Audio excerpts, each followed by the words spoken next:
오늘 말씀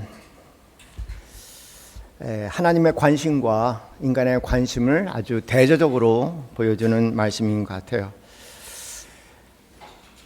제자들이 예수님과 함께 동행하고 있을 때 태어날 때부터 맹인된 사람이 목격이 됩니다.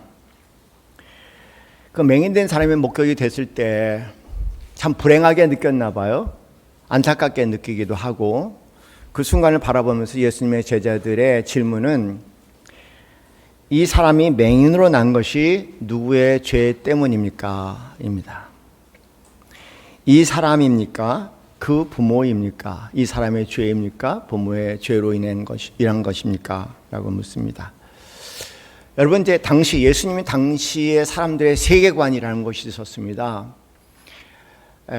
모든 것을 바라보고 해석하는 기반이라고 얘기할 수 있고, 그런 것을 우리는 전제라고 얘기합니다. 예수님 당시에 모든 사람들, 그 문화 속에 가지고 있던 모든 사람들의 전제는 뭐였냐면요, 누군가에게 고통이 생기면 죄로 인한 것이다. 누군가에게 불행한 일이 생기면 죄로 인한 것이다. 누군가에게 질병이 생기면 죄로 인한 것이다. 누가 인생 사업에 실패하면 다 죄로 인한 것이다. 그렇게 해석을 해요. 그렇게 해석하는 것을 전제라고 얘기하니까 모든 상황을 바라볼 때 소위 인간적으로 불행이라고 이름을 붙일 수 있는 그 어떤 상황을 바라볼 때 항상 누구의 죄일까? 본인의 죄일까? 부모의 죄일까? 조상의 죄일까? 그렇게 생각하는 소위 인식의 틀을 가지고 있었습니다. 그런데 그 질문에 대해서 예수님이 얼마나 그런 세계관과 다른 곳에 계신지를 금방 알아낼 수 있는 것은, 예수님 하신 말씀은 이 사람이나 부모의 죄 때문이 아니다, 이렇게 말씀하셨다는 겁니다. 여러분, 우리 현대인들도 그렇습니다. 현대 한국의 많은 기독교인들이 누구의 고통과 누구의 불행을 바라볼 때 죄인 찾기 게임을 하는 것 같아요. 그런 게임이 있습니다. 죄인 찾기 게임. 그러니까 그런 것이 전제화될 때는 누구의 불행과 고통을 바라보면은 죄인 찾기 게임을 하기 시작합니다. 누구의 죄이냐? 누구의 죄이냐? 그 사람의 죄이냐? 그 사람이 어떤 죄 때문에 그런 문제가 생기냐? 그런 것을 죄인 찾기 게임이라고 얘기합니다. 아마 우리 사이에도 예외될 수는 없을 거예요. 우리 가운데 뭔가 불행한 일이 벌어진다면, 그렇다면은 우리도 또 죄인이라고 얘기하겠죠. 누구의 죄 때문에, 누구의 본인의 죄나 누구의 죄, 부모의 죄나 죄 때문이라고 얘기하겠죠. 예수님이 대답하신 것은 아무 원인이 없다는 말씀을 하시지는 않으셨어요. 누구의 죄라고 얘기할 수 있어도 예수님은 누구의 죄라고 얘기하지 않으셨다는 사실을 사랑하는 성도님들 기억하시기 바랍니다. 그러면서 예수님께서 하신 말씀은 우리의 시선을 전혀 다른 방향으로 돌리시는 겁니다. 우리의 시선은 누구의 죄야, 무슨 죄 때문에, 그리고 그 죄 때문에 그런 일이 생긴 거라고 정죄하는 그런 습관을 가지고 있을 때 예수님의 시선은 전혀 다른 방향에 서 계셨어요. 그 시선은 바로 뭐냐면 하나님의 일이 나타나기 위함이라고 얘기합니다. 하나님의 일이 나타나기 위함이다. 여러분, 이거 너무 다른 관점이에요. 하나님의 일이 나타나기 위함이다. 내가 살면서 어렵고 힘들고 불행한 일이 일어났다고 얘기합시다. 그때 우리의 습관은 내가 과거에 이런 죄 때문에, 내가 저런 죄 때문에, 내가 이래서 저래서, 그렇게 자기의 안에서 또는 누구의 부모가 이래서, 내 주위 사람 이래서, 누구의 죄 안에서 문제를 해결하려고 하지만 예수님 시점은 아니라는 거예요. 예수님 시점은 그런 일을 통해서 하나님이 하시고자 하는 일이 있다는 겁니다. 하나님의 일이 나타나기 위함이라고 말씀하세요. 이런 것을 조금 정리해서 말한다면 이렇게 말씀드릴 수 있을 거예요. 인간은 원인 중심의 질문을 하게, 뭐 때문에 그랬지? 왜 그랬지? 누구의 죄야? 뭐 때문이야? 항상 원인 중심의 질문을 합니다. 이거 인간적인 질문이에요. 모든 학문은 일어나는 현상 속에 그 원인을 찾아내고 싶은 것이 모든 학문이니까 인간의 습성은 원인 중심의 질문을 하게끔 되어 있어요. 그런데 오늘 본문 말씀에서 보는 것처럼 하나님의 관점, 예수님의 관점은 원인 중심의 질문이 아니라고 분명히 말씀하고 계시지 않습니까? 예수님의 질문은 원인 중심의 질문이 아니라 의미 중심의 질문입니다. 이것이 무엇을 의미하는 것일까? 일이 무슨 일을 의미하는 것일까? 예수님 표현하면 하나님의 일을 나타내기 위함이라고 얘기합니다. 그래서 여러분, 우리의 삶에, 나의 삶에, 너의 삶에 어려운 일, 불행한 일, 뜻밖의 일들이 발생할 때, 그럴 때 뒤돌아볼 거 하나도 없어요. 누구의 죄, 누구의 문제 얘기할 거 하나도 없습니다. 하나님께서 여기에서 이 사건의 의미는 뭘까? 여기서 하나님께서 하시고자 하는 일이 뭘까?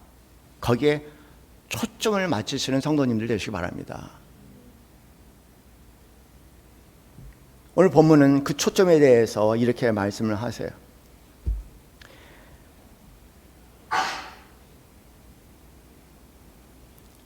때가 아직 낮음에 나를 보내신 이의 일을 우리가 하여야 하리라. 밤이 오리니 그때에는 아무도 일할 수 없느니라.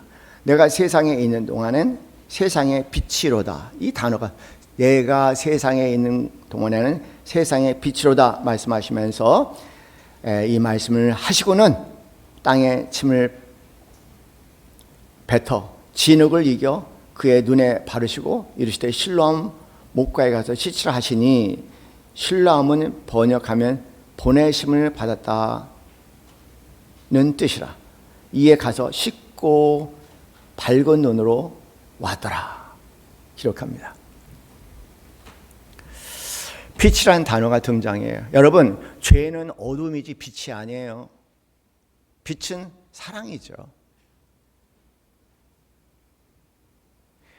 우리를 계속 어둠 속에 빠뜨리는 거예요. 누구의 죄, 누구의 죄, 누구의 죄, 과거에 무슨 죄, 저런 죄, 그런 얘기할 때 우리를 어둠 속에 빠뜨리는 것이 아니라 어둠이 있다고 할지라도 우리를 빛 가운데, 그 일을 통해서 빛 가운데 인도하시고 믿음, 소망, 사랑, 빛 가운데 인도하시는 분이 하나님이라는 것을 늘 기억하시면서 우리에게 주어진 직분과 본분은 어둠을 얘기하는 것이 아니라 어둠 속에서도 빛나는 하나님의 큰 빛이 되는 거죠. 어떻게 이 사람을, 이 생명을 살릴 것인가. 비난은 아무런 도움이 안 돼요. 여러분, 비난이 도움이 된 적이 있으면 저한테 말씀 좀 해보세요. 얘기 좀 나눠주세요. 어떤 비난도 어떤 도움이 안 됩니다.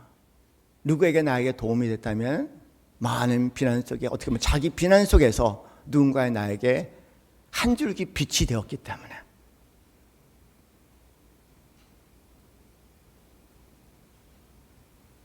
그가 그 안에서 일어날 수 있는 거죠.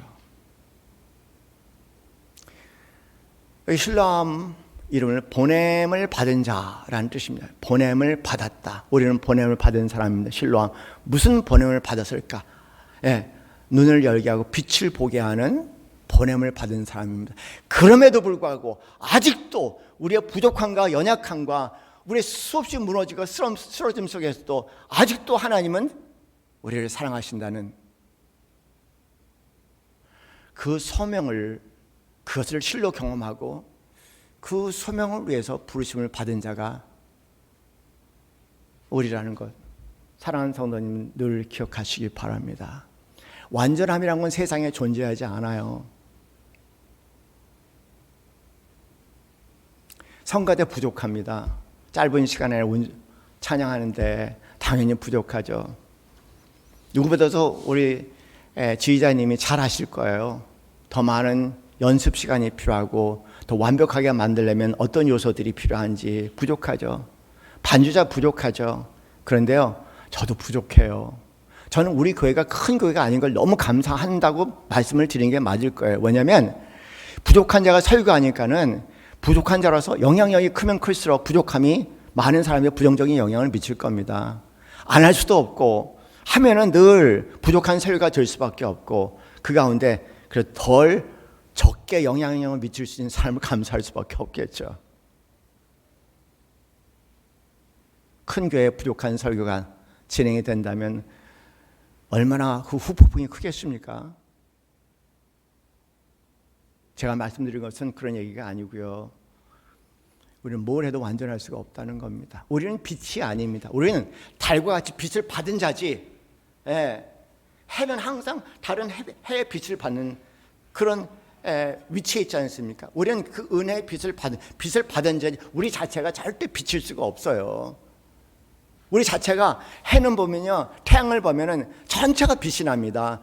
그 달은요, 태양을 받는 쪽만 빛나고요, 그 뒤에는 다 어둠입니다. 최근에 미국에서 위성을 발사하고 뭐 사진 찍고 그 어둠의 부분을 찍었다는 얘기예요. 최초로. 우리는 달입니다. 항상 부족함이 있을 수밖에 없어요. 항상 죄일 수밖에 없습니다. 그건 우리의 초점이 아니에요. 우리는 빛입니다.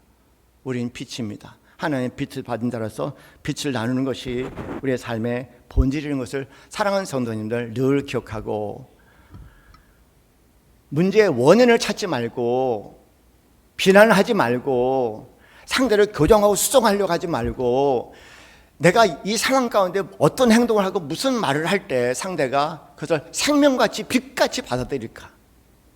사람이 변한다면, 새 사람이 된다면 그 사람을 변하고 새 사람 되게 하는 것이지, 그의 죄를 지목하고 그를 비난하고 나무라고 이렇게 살아야 돼, 저렇게 살아야 돼, 그렇게 줄을 쓴다고 나는 변하는 사람을 한 사람도 본 적이 없어요. 그건 거짓말입니다. 그런 일이 있을 수 없어요. 원인을 몰라요. 우리는 원인을 모릅니다. 내가 말하는 원인이라는 것은 원인이 아닐 확률이 더 높아요. 여러분 경험해 보셨을 겁니다. 네가 이래서 그래, 네가 저래서라고 원인을 얘기하면요, 아니라고 분명히 반박이 나오고 다른 원인들을 얘기할 수 있어요. 내가 생각하는 원인은 원인이 아니에요. 그런 이유가 있습니다. 현대의학을 보면은요, 그것이 심리학이든 현대의학이든, 여러분 현대의학이든 심리학이든 저는 임상심리학 박사입니다. 예, 이 부분 잘 아는 사람이에요. 의학은 좀 부족해도.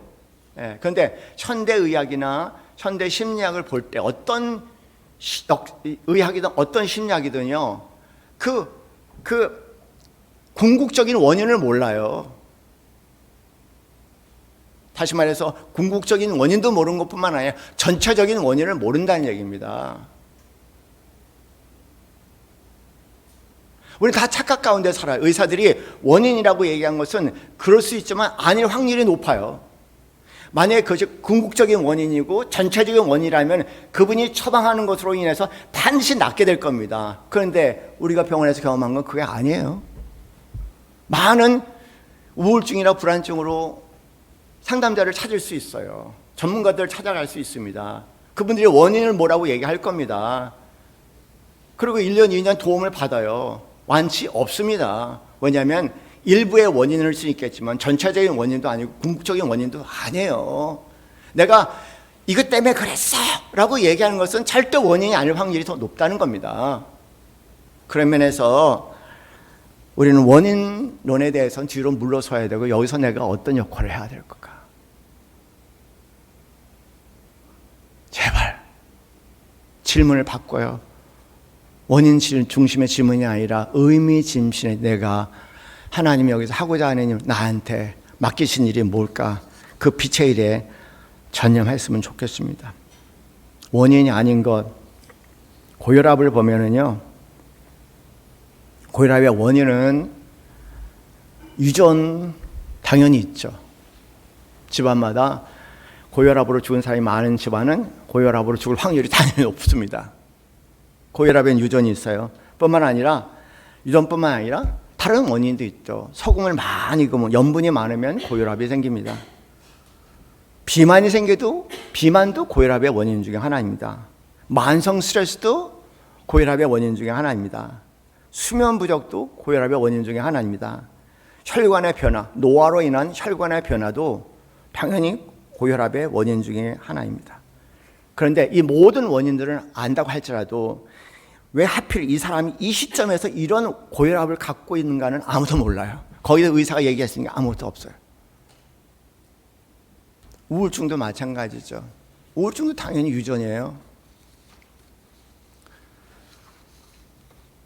우울증의 유전적인 요인으로 얘기한다면 대개 30%, 많게는 40%를 얘기합니다.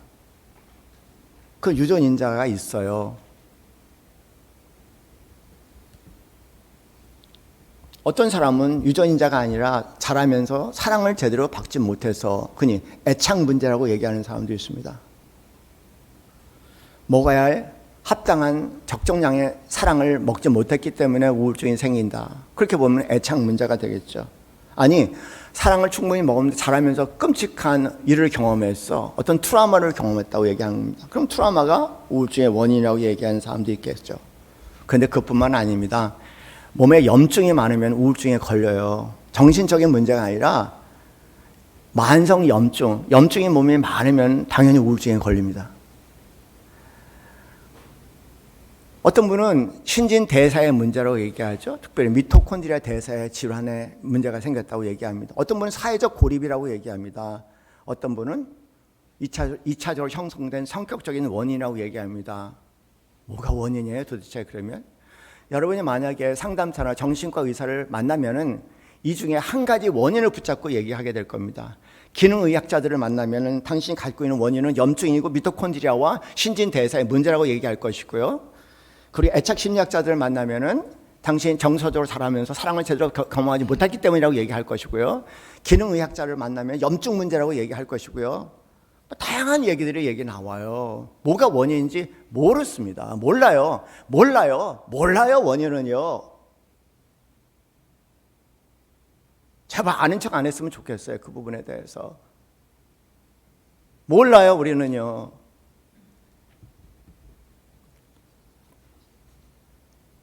인간은 굉장히 복잡해요. 정말 인간처럼 복잡한 존재가 없어요. 그래서 말 그대로 수십 개를 넘어서 수백 개의 원인이 될 수 있고 수십 개와 수백 개의 원인들이 서로 역동적으로 관계를 하면서 어떤 현상들을 나타내니까 뭐 한 개를 원인을 삼아서 그것 때문이다 라고 얘기하는 것은 저는 굉장히 잘못됐다고 생각합니다. 흔히 우리가 얘기하는 우울증, 불안증, 뭐 여러 가지 몸의 신체적인 증상들, 암까지 포함해서 그 모든 병들의 원인들을 보면은요, 그 전체 병들의 원인을 넥서스라고 부릅니다. 넥서스라는 단어가 뭔가 여러분 들어보셨죠? 넥서스라는 단어요. 이 넥서스라는 단어는 연결점, 결절점 또는 교차점이라는 뜻입니다. 그러니까 뭐냐면요,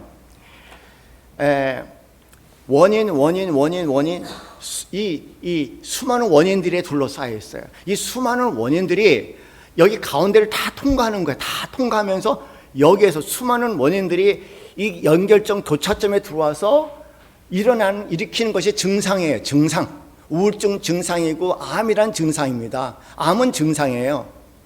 의학적으로 얘기하는 건 다 증상이야. 심리학적으로 얘기하는 건 다 증상이야. 수많은 원인들의 알 수 없는 수많은 원인들이 역동적으로 일어나면서 결절점에 이렇게 모여서 여기서 우리는 증상을 보게끔 돼 있거든요. 우리 치료는 증상 치료뿐이에요. 원인을 모르니까, 원인은 너무 많으니까. 우연하게 내가 병이 났다고 하면, 우연하게 상담사가 나에게 도움이 됐다면 그 원인이 우연하게 발견된 것 뿐입니다.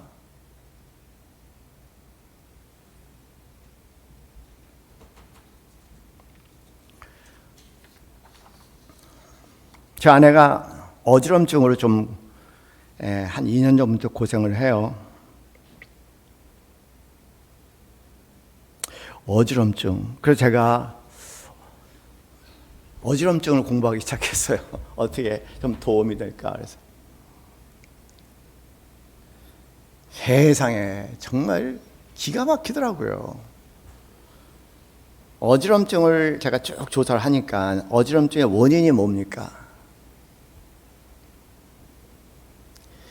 어지럼증의 원인으로 첫 번째 들은 게 첫 번째가 아니에요. 그냥 하나가 말초신경 전정계에 문제가 생겼다. 흔히 얘기해서 이석증이 원인 중에 하나라고 얘기합니다.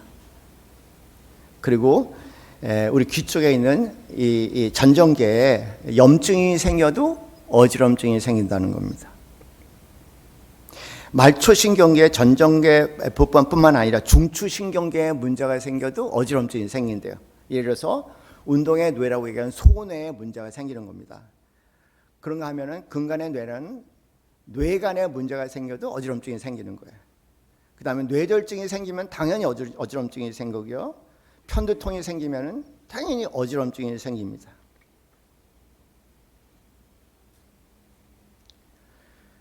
자율신경계에 문제가 생겨도 어지럼증이 생긴대요. 벌떡 일어나길 때 갑자기 저혈압을 느끼는 기립성 저혈압도 어지럼증입니다. 자율신경계라고 하면 자기 신경계에 실조증이 생길 때 어지럼증이라고 얘기합니다. 과호흡도 어지럼증의 원인 중에 하나라고 얘기합니다.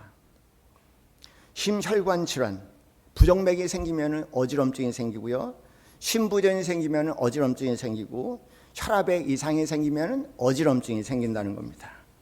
내과적인 원인을 얘기하는 사람은 빈혈 어지럼증의 원인이라고 얘기합니다. 저혈당도 당연히 어지럼증의 원인이고요. 물을 적게 먹어서 생길 수 있는 탈수도 어지럼증의 원인입니다. 그리고 갑상선에 이상이 생길 때 어지럼증이 갑자기 오기 시작합니다.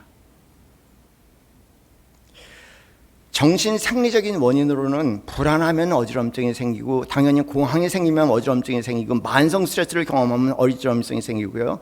해리성 장애에 빠지면 어지럼증이 생긴다고 얘기합니다.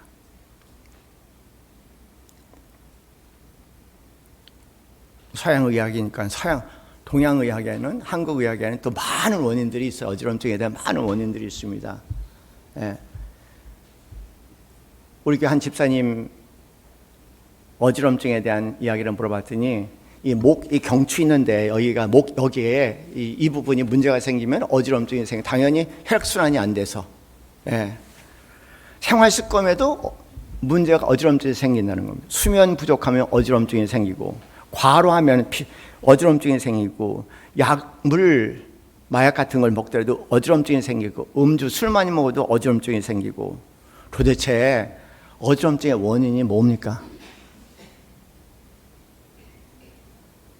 그때로는 의사한테 찾아갔다가 사람 잡는 소리 들어요. 왜냐하면 그분이 알고 있는 하나의 원인으로 모든 것을 설명하려고 하니까 모든 것을 치료하니 우연히 맞으면 나은 거예요.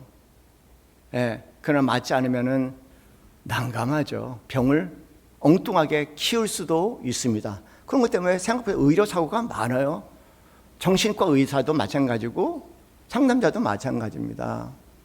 그래서 사랑하는 성도님들, 지혜로운 사람들은요 요 의사한테도 가보고 치료받았는데 효과가 없어 빨리 의사를 받고 저 의사한테 가보고 정말 여기저기 다양한 원인들에 대해서 알아보고 이 의사 찾아보고 저 의사 찾아보다 보면 저는 저희 집안은 종교 중독에 빠져있는 집안이 아닌가 생각해. 어느 날 제 동생이 뇌종양 기타 다른 병으로 인해서 서울대병원 한 10년 다녔어요. 말 그대로 수술도 하고 많은 도움을 받았습니다. 의사가 얘기하건대 그렇게 의료 치료받지만 참 기적 같은 치료가 됐어요. 그래서 정상적인 생활을 할 수 있었습니다. 그런데 몇 년 동안 병원을 안 갔어요. 났으니까. 아우 미련해. 하여간 몇 년 동안 병원을 안 갔어요. 그러다가 몸이 갑자기 안 좋아졌나 봐요. 그 우리 형님이 또 그 사람 또 그분은 또 그렇게 기도원의 사람들을 끌고 다니는 분이세요. 그래서 이제 우리 동생을 우연히 그런 은사 가진 분을 모시고 있다고 그래서 같이 갔나 봐요. 얘기를 했는데 그 목사님이 무슨 병이 있다고 얘기하시는 거예요. 얘기를 들어보니까 이치가 돼요. 어디가 아프고 나름대로 오랫동안 병원에 도움을 받다 보니까 이해가 되는 거야. 그 부분이 맞다. 참 그 목사님 굉장히 유능하신 목사님 것 같다. 그렇게 얘기하더라고요. 제 얘기 들으면서 그럴 수 있어. 맞아. 그럴 수 있어. 그렇게 얘기를 했어요. 그리고 이제 제가 얘기한 건 그분이 그렇게 해서 어디 아프고 어디 아픈데 그걸 아주 구체적으로 알아내는 방법은 병원에 가면 알아낼 수 있어. 다 정보를 들었어요. 병원에 가서 피 검사해. 5만 원만 주면은 피 검사하면은 상세하게 나와. 그러면은 그 도움을 받고 의사의 도움도 받고 가서 목사님 기도도 받고 도움 받고 그러면 안 되냐? 오빠 말 들어보니까 맞는 것 같아요. 갈게요. 제가 한 달 있다 또 전화했어요. 그런데 병원 갔냐? 아직 안 갔어요. 그래서 제가 딱 한 말이 너 종교 중독이냐 그랬어요. 종교 중독은 바로 이 예수님의 제자 같은 사람들이에요. 모든 원인을 죄로 다 돌리는 사람들이에요. 여러분, 그게 사람 잡는 거예요. 그렇게 얘기하는 목사님도 실상은 아프면 병원 가실 거예요. 너무 두통이 심하면은 분명히 그 아스피린이니까 뭔가를 먹을 거예요. 자녀들이 아프고 그리고 배우자가 아프면 분명히 먼저 병원 가자 할 거예요. 여러분, 왜 이렇게 서로를 속여야 됩니까? 무엇 때문에 그래야 됩니까?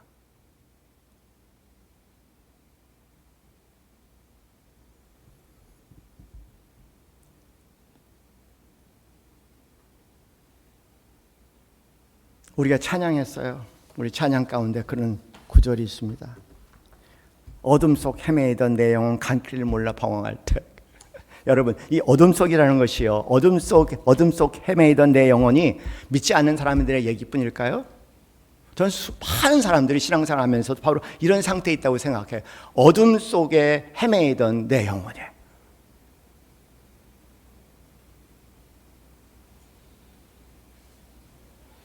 기독교 잘못 길들었으면 영혼을 찾는 것이 아니라 오히려 더 어둠 속에 헤매는 영혼이 될 수 있다는 위험 경고를 분명히 말씀드리겠습니다.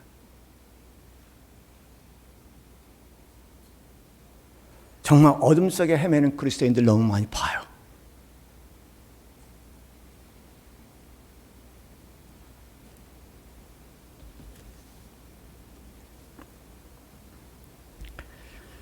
어둠 속에 헤매이던 내 영혼에 주님께서 병상에서 십자가의 영광을 보여주시고 하나님의 은혜에 다시 저를 세워주셨습니다. 은혜라는 말은 다른 얘기로 말할 수 없는 하나님의 사랑을 은혜라고 우리는 그렇게 표현합니다. 말로 도저히 표현할 수 없는, 상상할 수도 없었던 사랑을 우리는 은혜 그렇게 얘기하잖아요. 그 사랑, 그 은혜를 경험하면서 오랫동안 어둠 속에 헤매있던 내 영혼이 빛 가운데 올라서기 시작했습니다. 저는 알았어요. 제 아픔과 모든 원인이 단 하나 있다는 것. 그런 면에서 우리의 아픔과 병의 총체적인 원인은 사랑의 결핍과 부족이라는 사실을 알게 됐습니다. 말할 수 없는 하나님의 사랑, 도저히 말로 표현할 수 없는, 설명할 수 없는 하나님의 은혜. 여러분, 그 사랑, 그 은혜가 부족하고 그리고 없는 것이 병의 원인이에요. 내가 몇 번 소개해드렸습니다. ILL, 그냥 암기하기 좋으라고. ILL은 병적인 상태를 얘기하죠.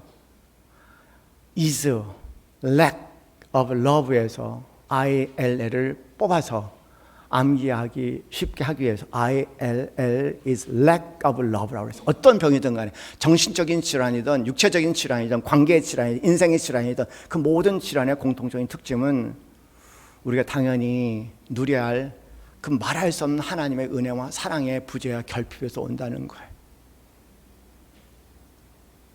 저는 그 한 번만 부딪히고 한 번만 맛본다면은 그 은혜의 놀라움 속에 우리는 새로운 사람이 될 수 있고 새로운 사람이 될 수 있다는 것은 내가 기존 가지고 있는 모든 병에서 새롭게 일어날 수 있는 길이 보인다는 겁니다. 여기 ILL이라는 단어를 제가 한번 찾아봤어요. 이게 무슨 뜻인가? 단지 병이 아니에요. 종합 세트더라고요, 보니까. 그래서 이렇게 제가 찾아보니까 사전에 이렇게 나왔더라고요. ILL이 뭡니까? 그랬더니 병든, 건강, 또는 기분이 나쁜, 부적당한, 틀린, 그 다음에 싫은, 불쾌한, 해가 되는, 형편이 좋지 않은, 비참한, 불운해, 불길한, 불행한, 서투른, 불충분한, 불만족한, 또는 구속되어 있는, 체포되어 있는, 갇혀 있는, 포로되어 있는 그런 상태를 말하기도 하고요. 성격적으로는 까다로운 사람을 ILL이라고 얘기하니까 종합 세트죠, 그죠? 종합 세트예요. 나는 우리 사랑하는 성도님들 한 가지만 기억하세요. 죄를 생각하지 말고, 죄라고 얘기하는 것은 목적이 아닙니다. 죄는 목적이 아니라 과정입니다. 목적은 뭔지 아세요? 하나님이 여러분을 사랑하신다는 게 목적이에요. 죄가 목적이 아닙니다. 죄가 궁극적이 아닙니다. 하나님이 여러분을 사랑하신다는 것, 우리의 부족함, 항상 부족할 수밖에 없고, 항상 실수할 수밖에 없고, 항상 모자랄 수밖에 없는 이 죄인을 사랑하시는 이유는 하나님에게 우리에게 본질적으로 그렇게 소중한 존재고 귀한 존재이기 때문입니다.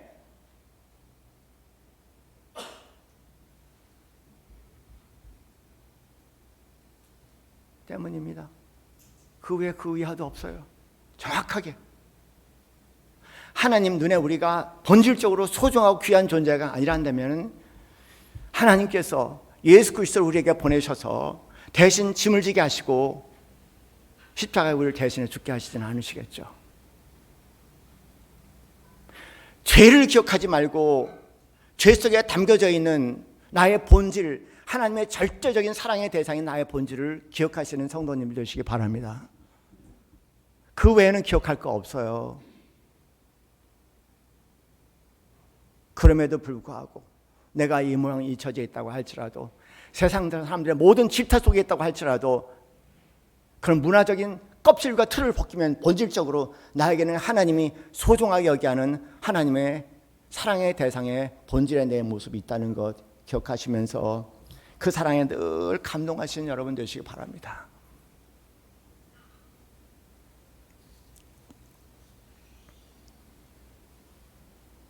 예수님이 그러셨어요. 죄? 나는 관심 없어. 나의 관심은 하나님 빛을 보여주는 거야. 하나님 일을 드러내는 거야. 생명을 살리는 거야. 오늘 본문의 말씀 요약하자면 그런 말씀입니다. 여러분, 너무 유명한 사건이 있잖아요.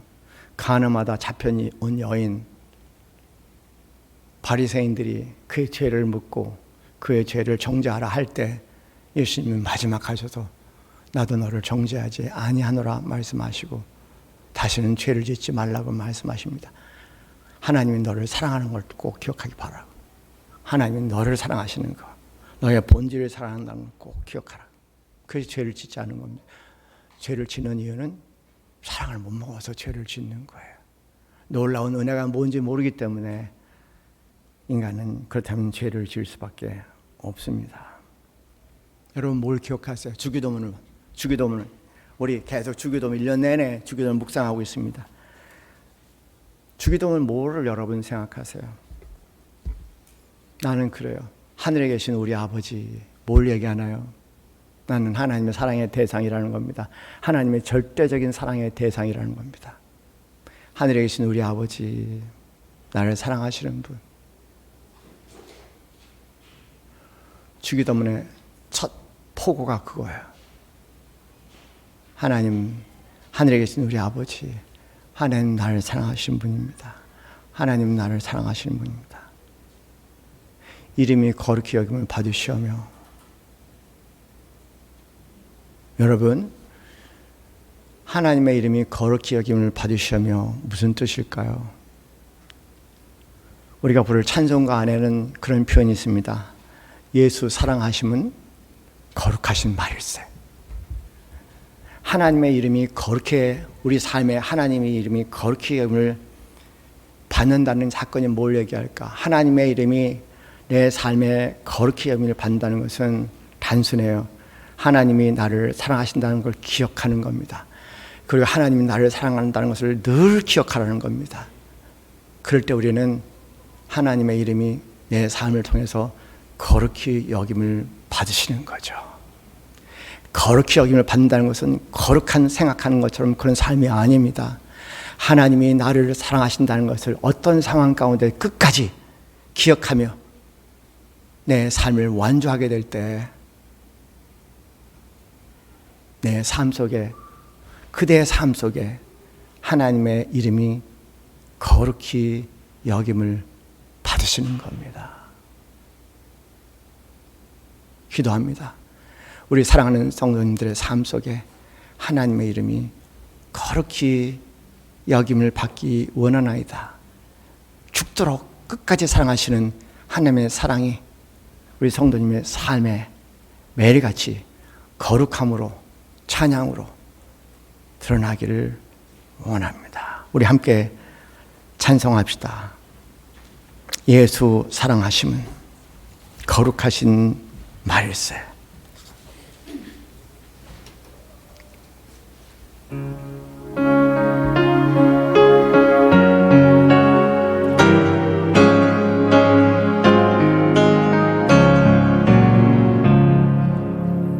예수 사랑하시는 거룩하신 말일세. 우리들은 약하나 예수 권세만 도나. 날 사랑하신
기도합시다.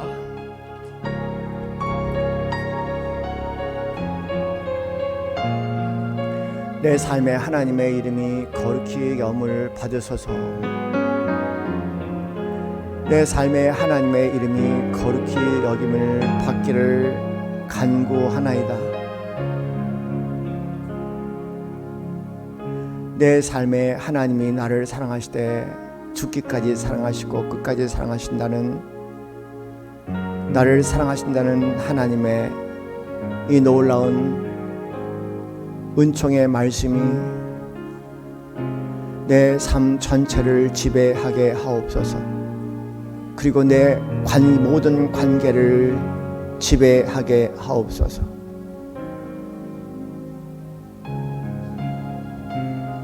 그것이 하나님이 내게 하시는 일이요, 그것이 하나님이 우리 모두에게 하시는 일이게 하셔서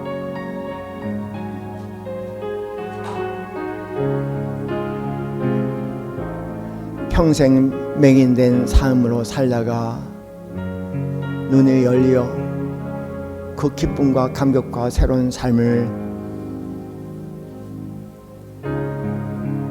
살아내는 치유받은 맹인처럼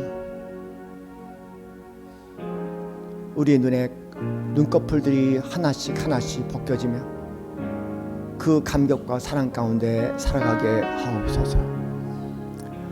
이 시간 우리 함께 하나님께 간구의 기도를 드리겠습니다. 할렐루야.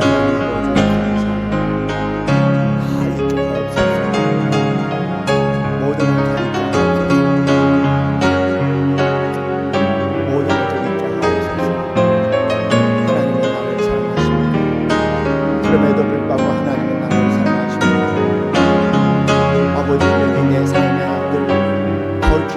받기를 원하옵나이다. 하나님 이곳에 함께 예배드리는 모든 지적 가운데 하나님 만들어 그 사랑 가운데 우리의 눈이 벗겨지고 보이지 않은 것들이 보여지고 그 새로운 삶의 감격 가운데 살아갈 수 있도록 주시옵소서. 할렐루야.